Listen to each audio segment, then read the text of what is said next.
Good morning everyone, स्वागत है आप सभी का हमारे यूट्यूब में। हम होंगे कामयाब। Today my topic is the Mahatma Buddha. Mahatma Buddha के बारे में हम चलिए पढ़ते हैं और इनके जीवनी के बारे में। कितने वर्ष के उम्र में इन गृह त्याग किए थे, कितने वर्ष की उम्र में इन ज्ञान की प्राप्ति हुई और ये सारी चीज़ें, प्रश्नों का उत्तर वगैरह वगैरह, सारे जितने सारे प्रश्न होते हैं इनसे पूछे जाते हैं एग्ज़ाम्स में, वो सारे हम इसमें कवर करते हैं। अगर आप मेंस में भी लिखना चाहेंगे तो एक स्टोरी तरह से हम आपको बताएंगे ताकि आपके माइंड में स्टोरी बिल्कुल सेट हो जाए और भूले नहीं। तो स्टोरी क्या हो जाता है कि वो माइंड में हमारा फिट हो जाता है पूरी तरीके से, और थोड़ी सी आपको याद देख लेंगे, 1 से 2 बार इसे देख लेंगे तो आपको बिल्कुल ही अच्छे से याद हो जाएंगे। और एग्ज़ाम्स में महात्मा बुद्ध से एटलीस्ट जो भी क्वेश्चंस आपसे पूछे जाएंगे वो बिल्कुल भी आप नहीं छोड़ेंगे। तो चलिए स्टार्ट करते हैं महात्मा बुद्ध के बारे में। तो स्टार्ट करते हैं इनके जन्म से पहले। महात्मा बुद्ध का जन्म कहाँ हुआ था? महात्मा बुद्ध का जन्म लुम्बिनी यानी कि लुम्बिनी है कहाँ पे? तो ये नेपाल में है। लुम्बिनी कहाँ पे है? नेपाल में है।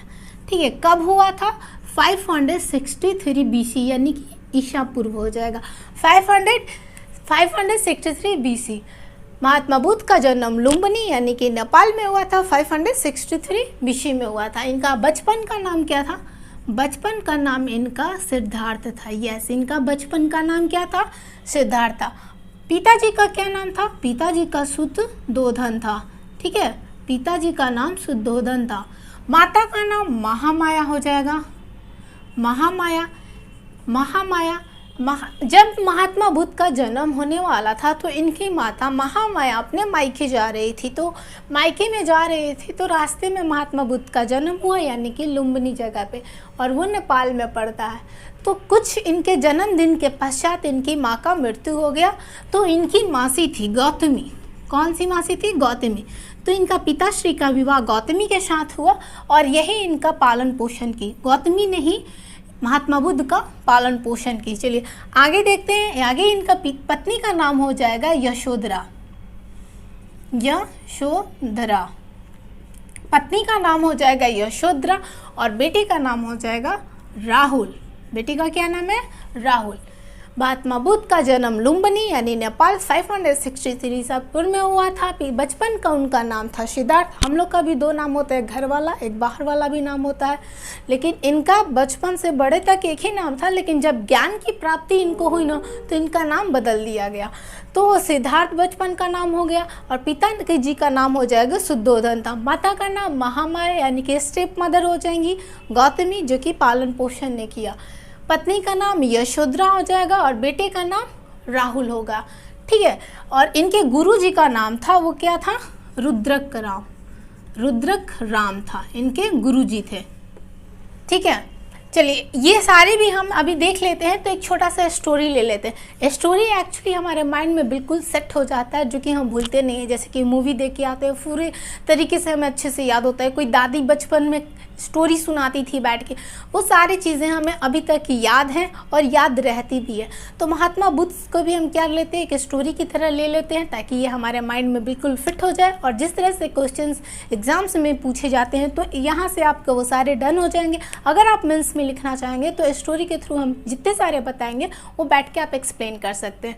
तो चलिए स्टार्ट करते हैं इनके जन्म से। जन्म जब हुआ तो कुछ 7 दिन के बाद इनकी माँ का बताएं कि मृत्यु हो गया। तो गौतमी माँ ने इनका पालन पोषण किया, यानी कि मासी कहलाएंगी या स्टेप मदर कहलाएंगी।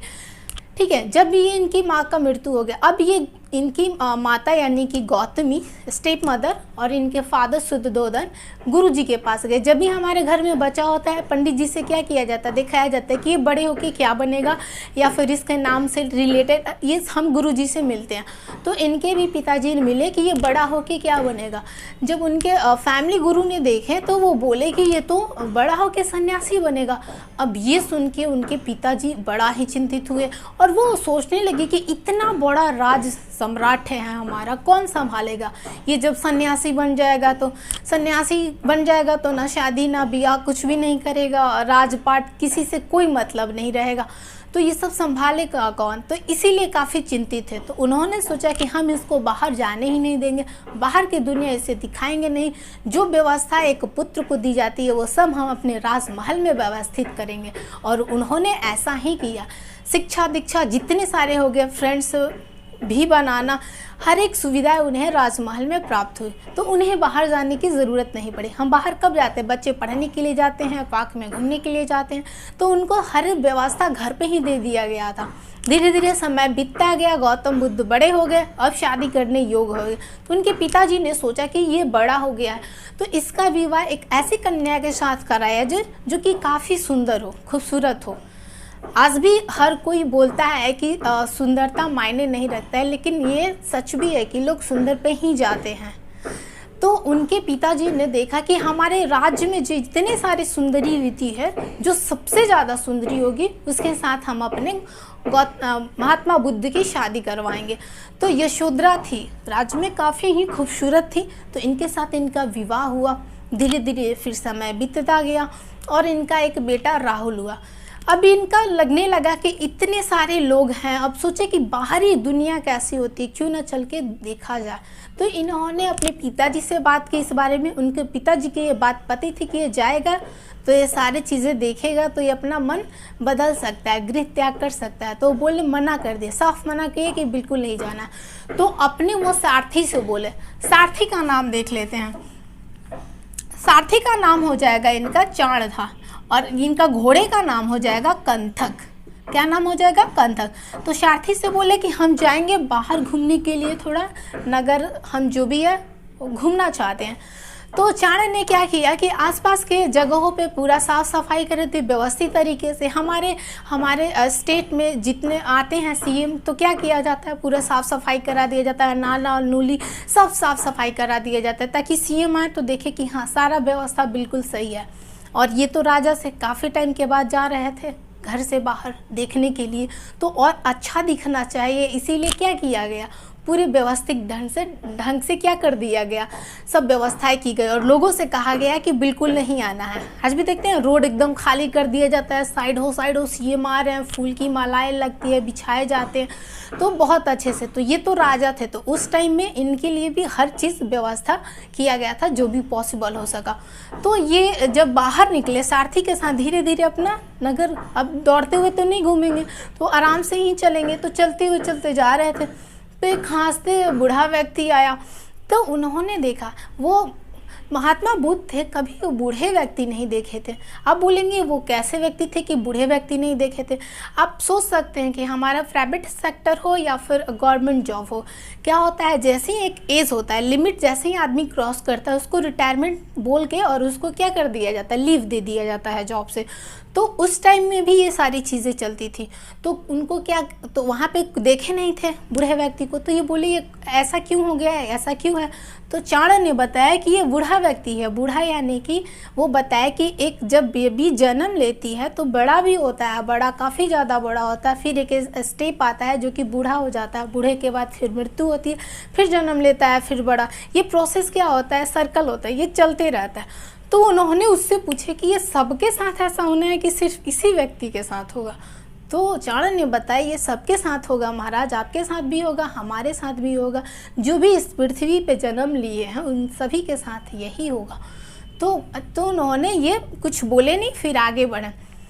दूसरे दिन या एक दिन क्या भ्रमण कर लिए, दूसरे दिन क्या किया, वो बोले कि आज हम फिर से, क्योंकि काफ़ी दूर में था, वहाँ का नगरवासी काफ़ी दूर में फैला हुआ था, तो थोड़ा टाइम ही चले तो थक गए, फिर घर आए। दूसरे दिन फिर निकले। तो दूसरे दिन जैसे ही निकले तो वो जो बूढ़ा व्यक्ति को देखे थे एक दिन पहले, वो काफ़ी बीमार था। लोग, जब भी हमारे गांव में आज भी होता है कि कोई बीमार अगर पड़ जाता है तो आसपास के लोग क्या इकट्ठे हो जाते हैं, तो बहुत सारे लोग इकट्ठे हुए थे।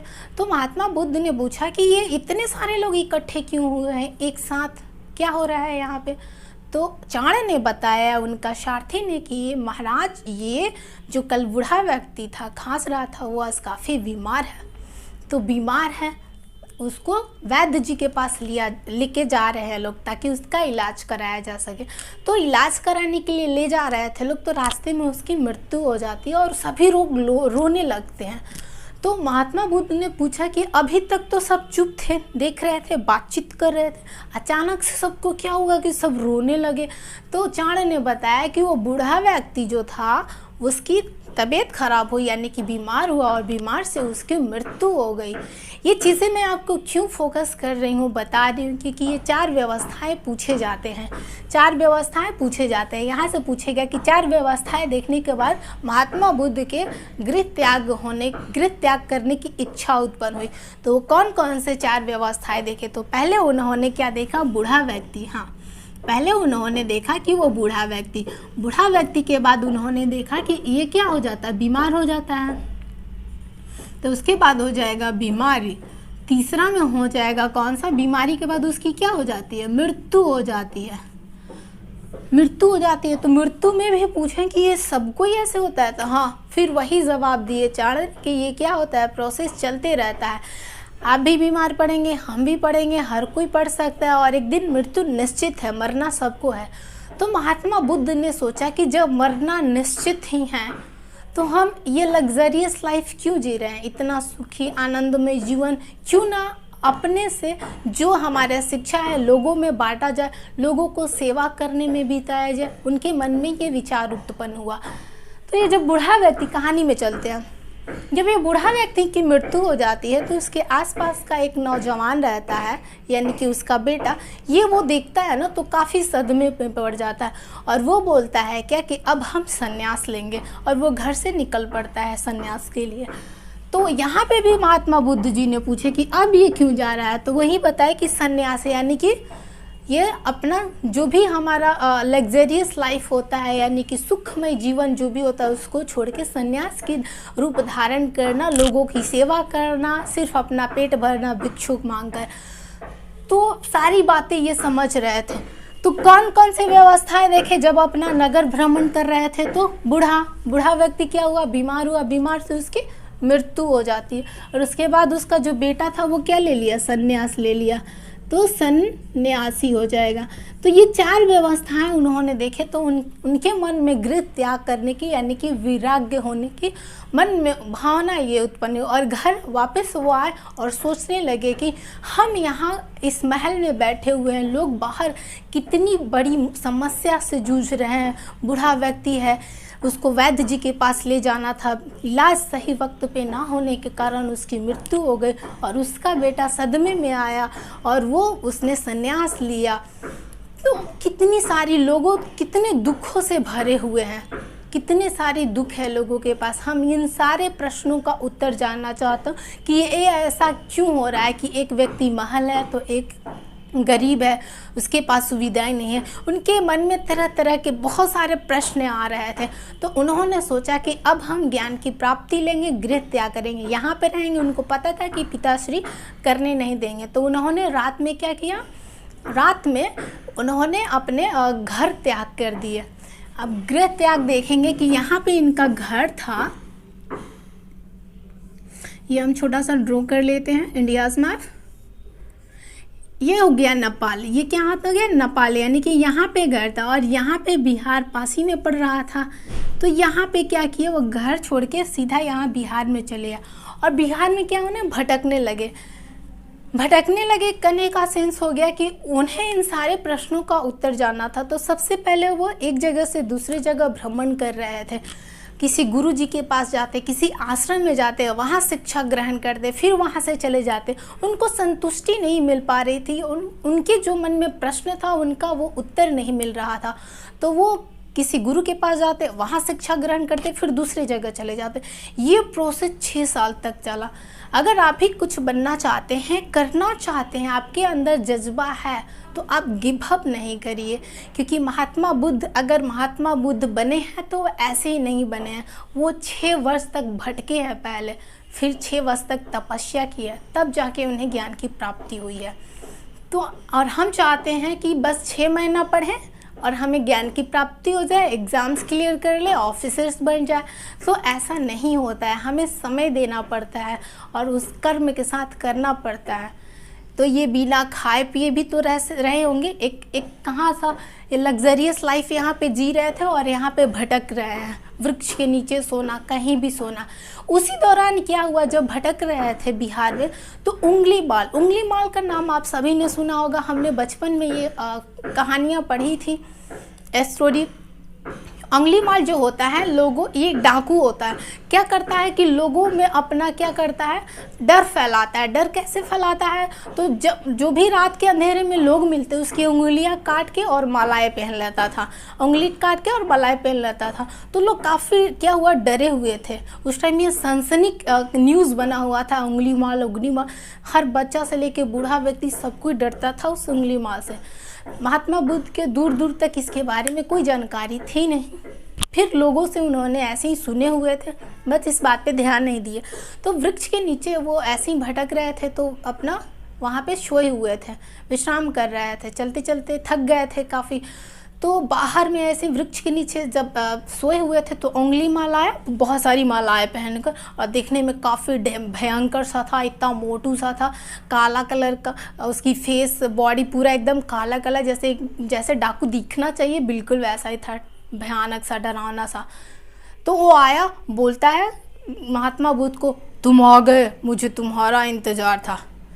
वो डराने आवाज़ निकालते हुए बोला कि तुम आ गए, मुझे तुम्हारा ही इंतज़ार था। महात्मा बुद्ध बिल्कुल ही शांत थे। उन्होंने योग दर्शन प्राप्त कर लिए थे, क्योंकि वो 6 वर्ष जब भटक रहे थे तो उन्होंने रुद्रक राम से योग दर्शन सीख लिए थे। यानी योग दर्शन मेडिटेशंस, हम जब मेडिटेशंस करते हैं तो बिल्कुल अपनी आंखें बंद करके और ध्यान रखते हैं।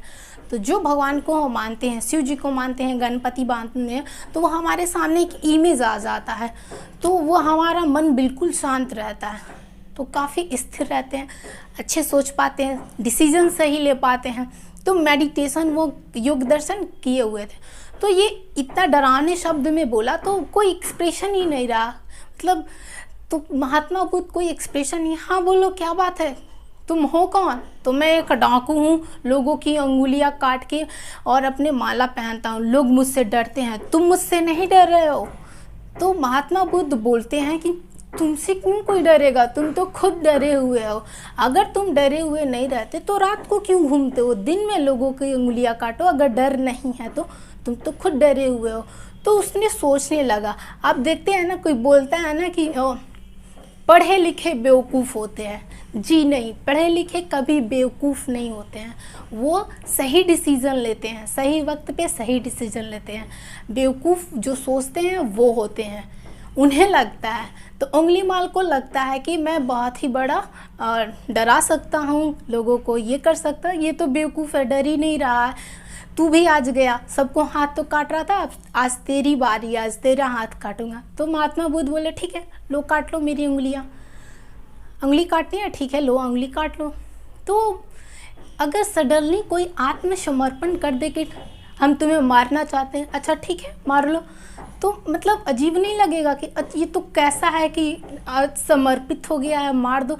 तो हमारे अंदर से वो फीलिंग आती है कि ये तो बिल्कुल कुछ एक्सप्रेस ही नहीं कर रहा है, कोई रिएक्ट ही नहीं कर रहा है। तो क्या करते हैं, कोई रिएक्शन ही नहीं है।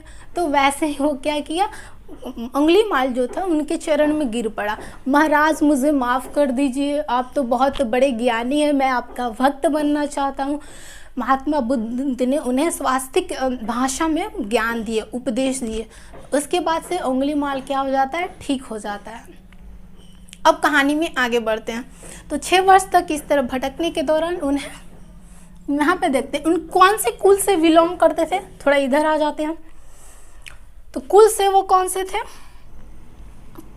ये सारी चीज़ें देख लेते हैं। कुल हो गया, शिष्य का नाम, ज्ञान की प्राप्ति, नदी का नाम, किस भाषा में उपदेश दिए, गृह त्याग, मृत्यु कब हुआ था और कहाँ चीज़ें हुआ था, ये सारी चीज़ें हम देख लेते हैं। ठीक है, उसके बाद हम देखेंगे यहाँ पे कि आचार व्यवस्थाएं देख लिया था। तो कौन कौन से हुआ था, बूढ़ा, बीमारी व्यक्ति वो मर जाता है, मरने के बाद वो उसका बेटा संन्यास।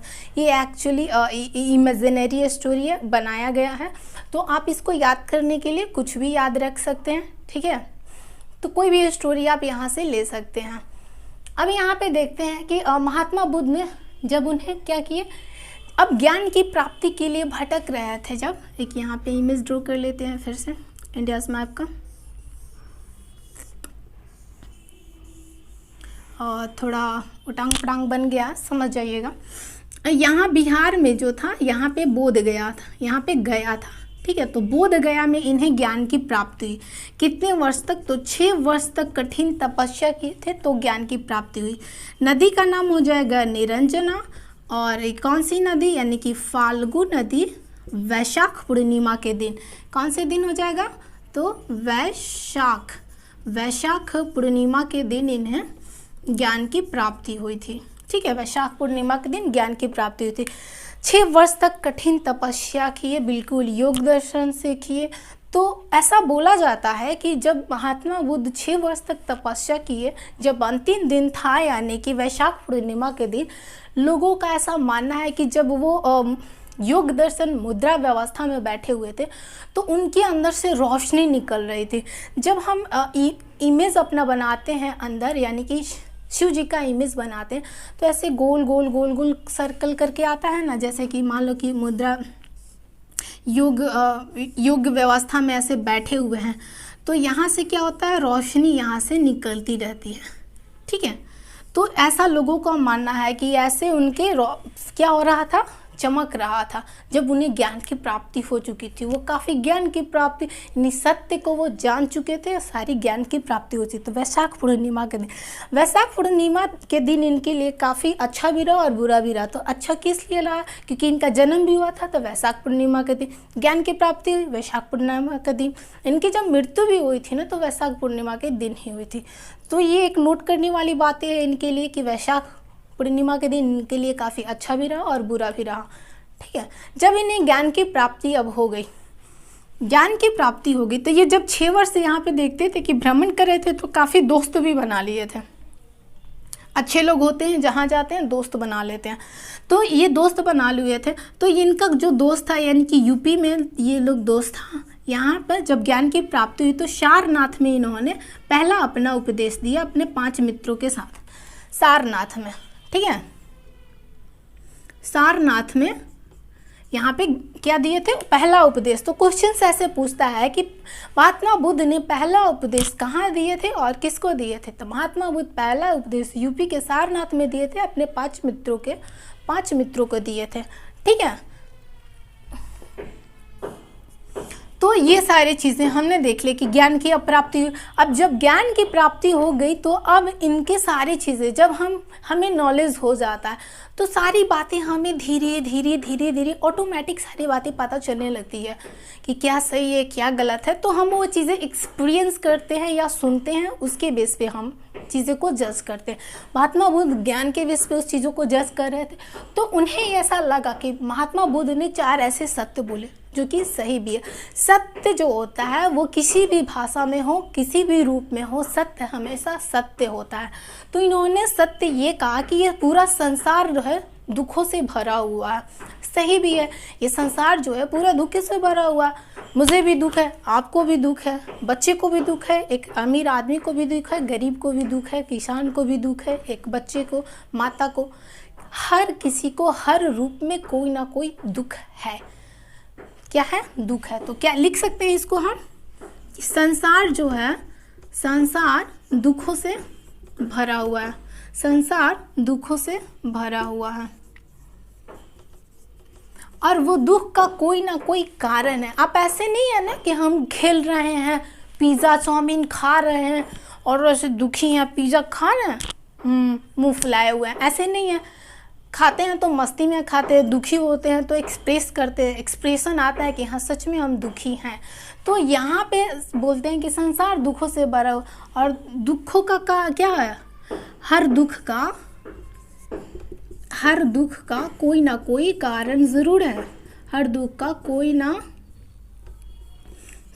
कोई क्या है, कारण ज़रूर है। यस, ऐसे ही थोड़ी ना बेवजह आप दुखी रहेंगे, कोई तो कोई कारण होगी ना, तो कारण है।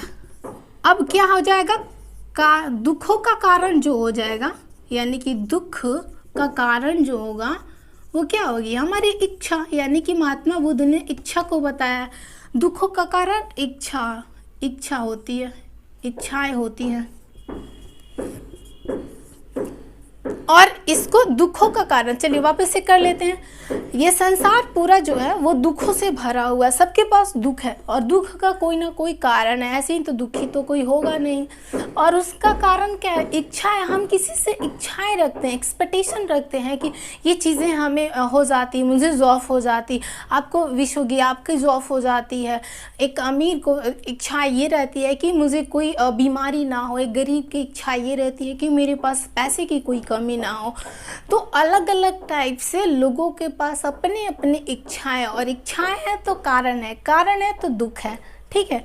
लेकिन महात्मा बुद्ध बोलते हैं कि इसको कंट्रोल किया जा सकता है, इसे नियंत्रण किया जा, इच्छाओं को नियंत्रण किया जा सकता है। इच्छाओं को नियंत्रण यानी कि कंट्रोल, नियंत्रण किया जा सकता है। इसका क्या किया जा सकता है? इच्छाओं को कंट्रोल किया जा सकता है। तो इच्छाएं हैं तो कंट्रोल कैसे कर सकते हैं? सपोज अगर आप एप्पल का फ़ोन लेना चाहते हो, लैपटॉप लेना चाहते हो, तो आपकी ये तो इच्छाएं हैं। या यूपीएससी का आप आईएएस बनना चाहते हो यूपीएससी के थ्रू, तो ये आपकी इच्छाएं हैं, लेकिन उस पर कंट्रोल पा सकते हैं। अब आपके पास पैसे नहीं या कोई और रीज़न है, तो आप कोई छोटे मोटे एग्ज़ाम्स निकालिए, उसे क्लियर करिए, फिर वहाँ पे पहुँचिए, है ना। तो इसमें नियंत्रण किया जा सकता है। अब फ़ोन वाला लिए तो एप्पल का है तो हम छोटा भी तो ले सकते हैं, पोको छोटा वाला भी ले सकते हैं कि जिससे काम चल सके, 12, 13, 14, 15 के अंदर में आता है, तो ये भी हम ले सकते हैं। ये हमारा इच्छा होगी, चलो पूरा हो जाएगा, हमारे दिल को संतुष्टि मिल जाएगा।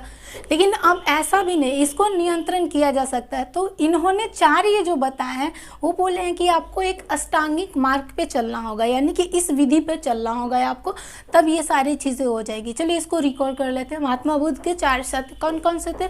संसार दुखों से भरा हुआ है और हर दुख का कोई ना कोई कारण है। कारण है तो इच्छा है, और इच्छाओं पे क्या किया जा सकता है? नियंत्रण किया जा सकता है, ठीक है। पहला हो जाएगा दुख कारण, पहला दुख, सेकंड कारण, और थर्ड में आ जा रहा है इच्छा, और इसमें नियंत्रण, ठीक है।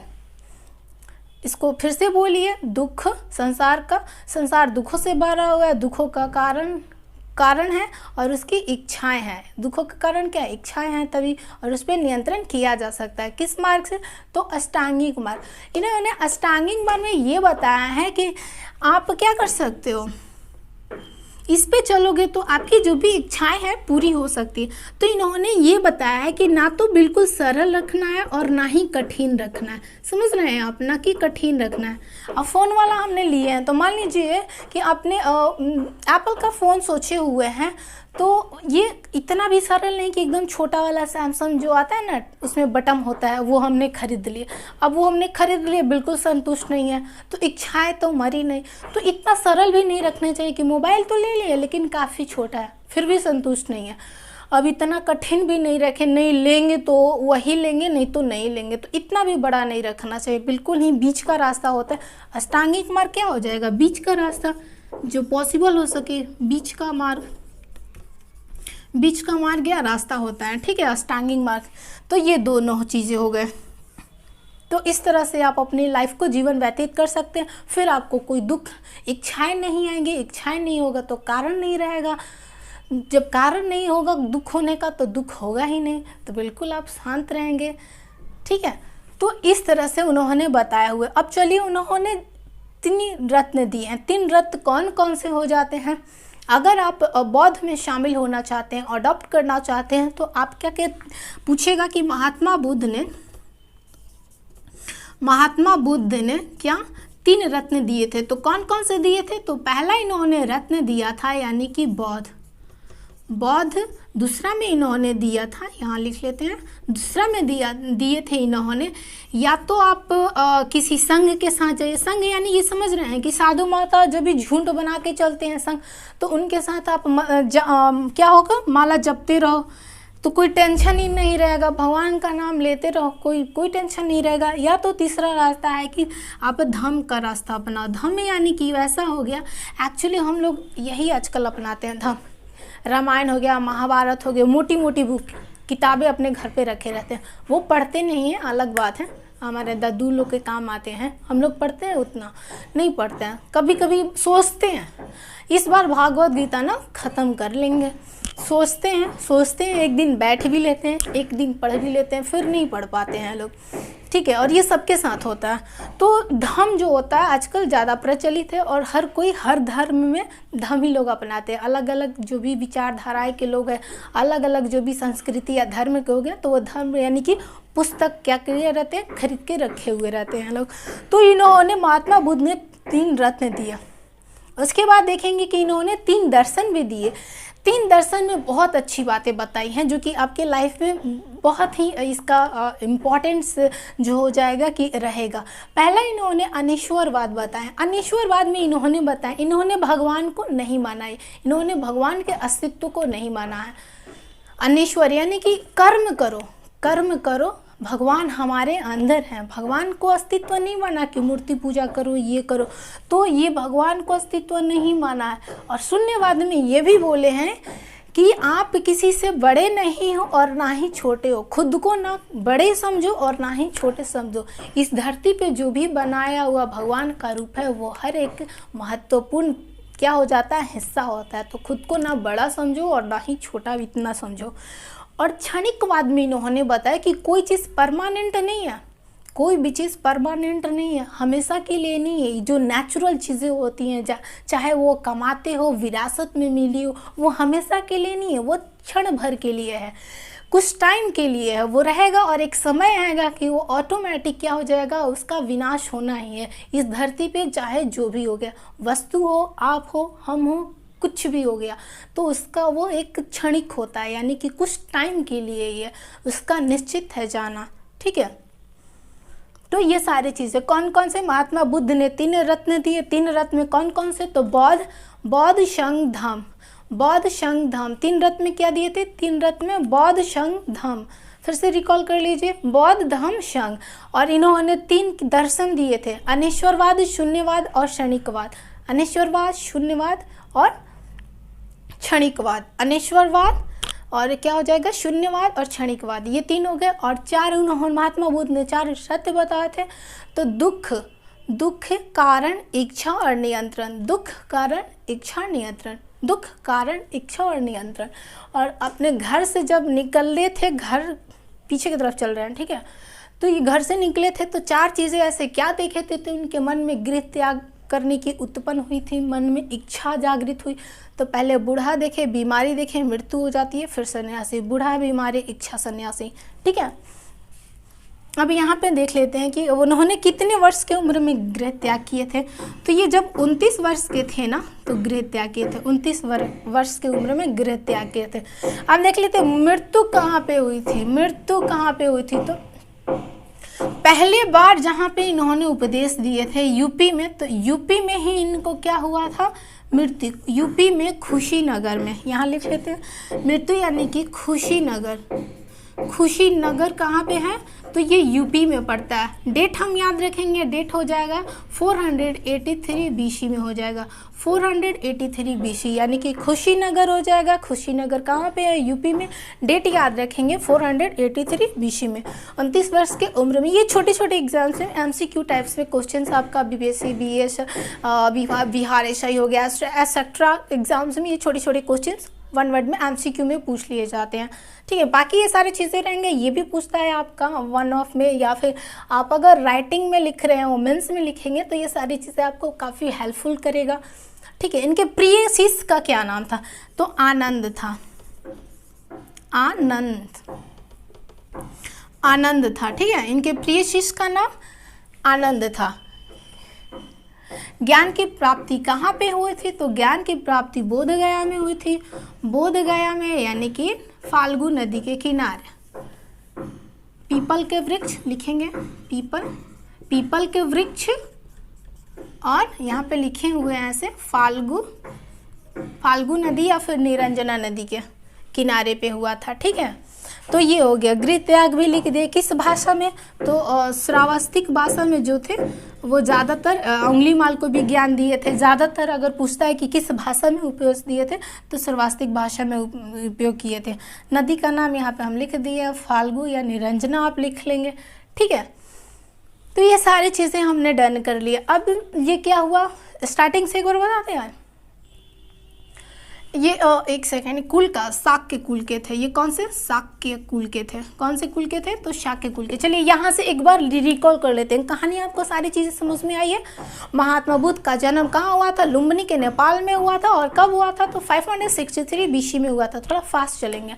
उसके बाद देखेंगे बचपन का नाम इनका सिद्धार्थ था, पिता का नाम शुद्धोधन था, माता का नाम महामय, और मासी का नाम हो जाएगा गौतमी। ठीक है, इनका बेटे का नाम राहुल हो जाएगा, और इनके गुरुजी का नाम यानी कि योग दर्शन किससे लिए थे, योग दर्शन की शिक्षा तो रुद्रक का नाम से लिए थे। उनके घोड़े का नाम गंथक हो जाएगा, और साथी का नाम चाणे हो जाएगा। ठीक है, कौन से कुल के थे, तो शाक के कुल के थे। उनके प्रिय शिष्य का नाम आनंद हो जाएगा। उसके बाद उन ज्ञान की प्राप्ति कब हुई थी, तो 6 वर्ष तक कठिन तपस्या किए थे। इसको आप लिख सकते हैं साइड में, 6 वर्ष तक कठिन तपस्या करने के बाद इन्हें वैशाख पूर्णिमा के दिन फाल्गु यानी निरंजना नदी के किनारे इन्हें ज्ञान की प्राप्ति हुई थी। ठीक है, कौन सी भाषा में ये लोगों को उपदेश ज़्यादातर दिए जाते थे, तो शास्त्रिक, और एक पाली भाषा में भी देते हैं। कितने वर्ष की उम्र में गृह त्याग किए थे, तो 29 वर्ष के जब थे तो इन घर गृह त्याग किए थे। मृत्यु कहाँ पे हुई थी इनका, तो मृत्यु यानी कि कुशीनगर यूपी में 483। इसका मृत्यु में मृत्यु नहीं पूछेगा, महापरिणाम पूछता है, महापरिणाम पूछता है कि इनकी, क्योंकि काफ़ी एक महात्मा बुद्ध जो थे ये उस टाइम में अगर कोई मृत्यु करता है तो इनको काफ़ी उच्च कोटि यानी कि अच्छे पोस्ट पे रखा जाता है।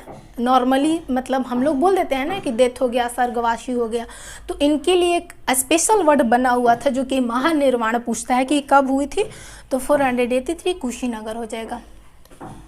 4 व्यवस्थाएं देखिए, रिकॉल कर रहे हैं। 4 व्यवस्थाएं देखिए, बूढ़ा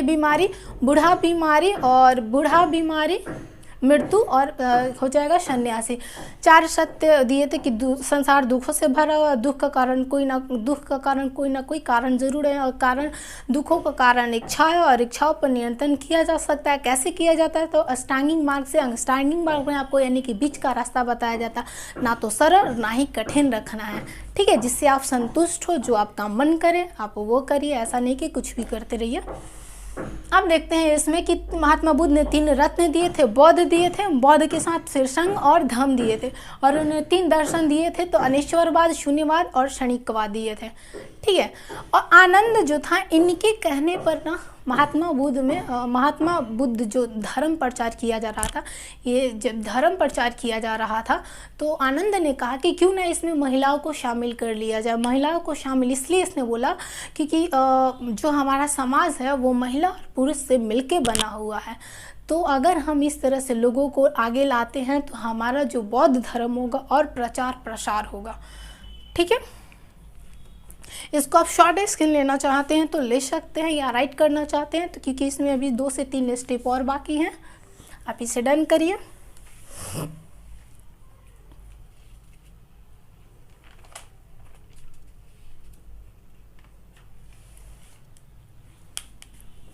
चलिए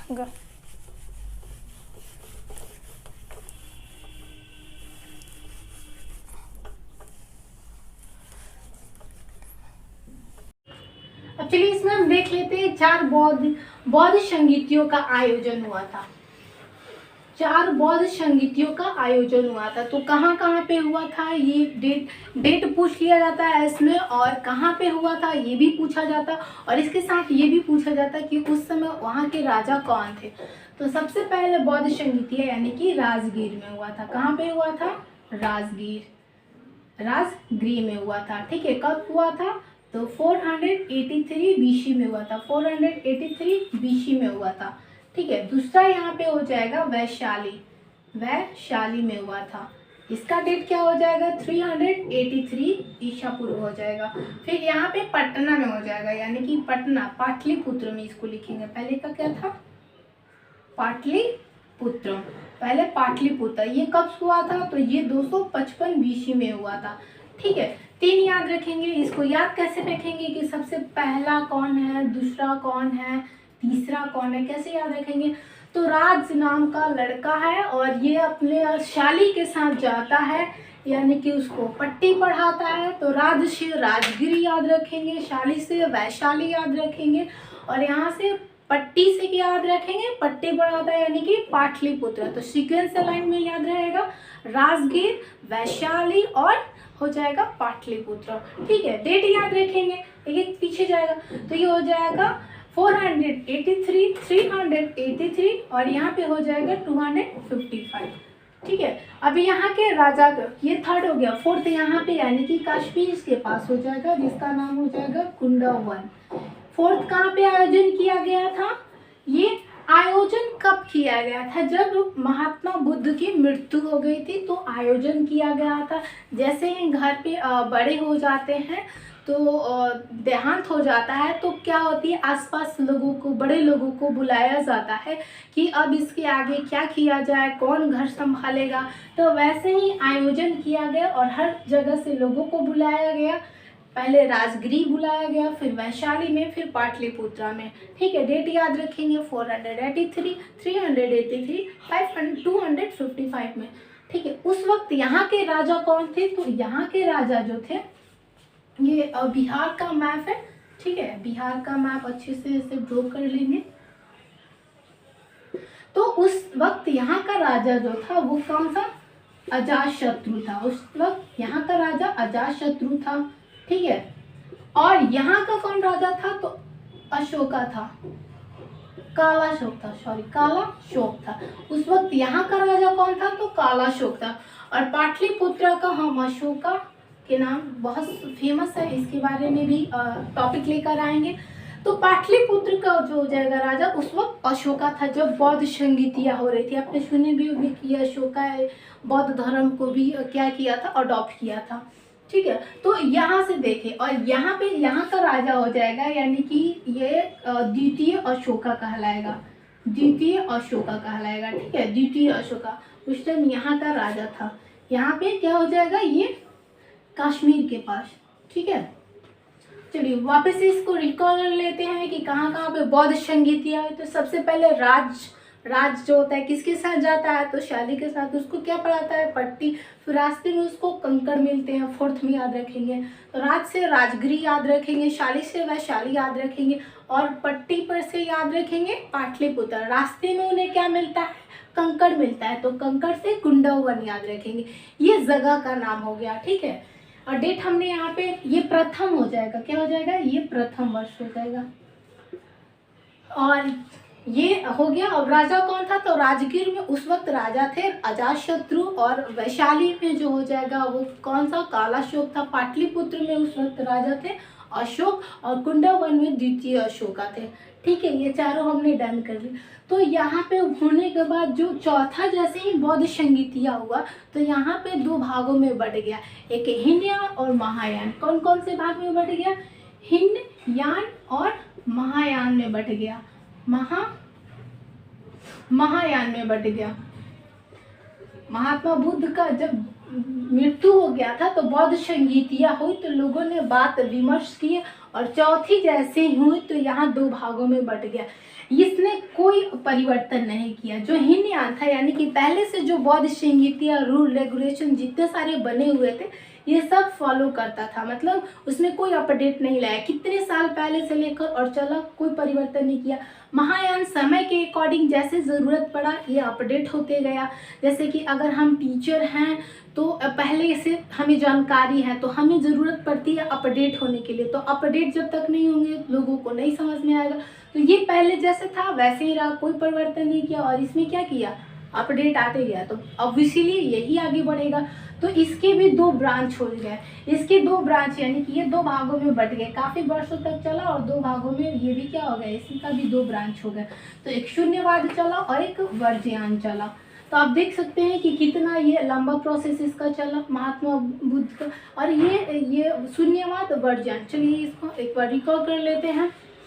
चार बौद्ध संगीतियाँ कौन कौन से जगह पे हुई थी, तो पहला राज से राजगीर, शाली से वैशाली, और पट्टी से पाटलिपुत्रम, और कंकड़ से कुंदावन हो जाएगा।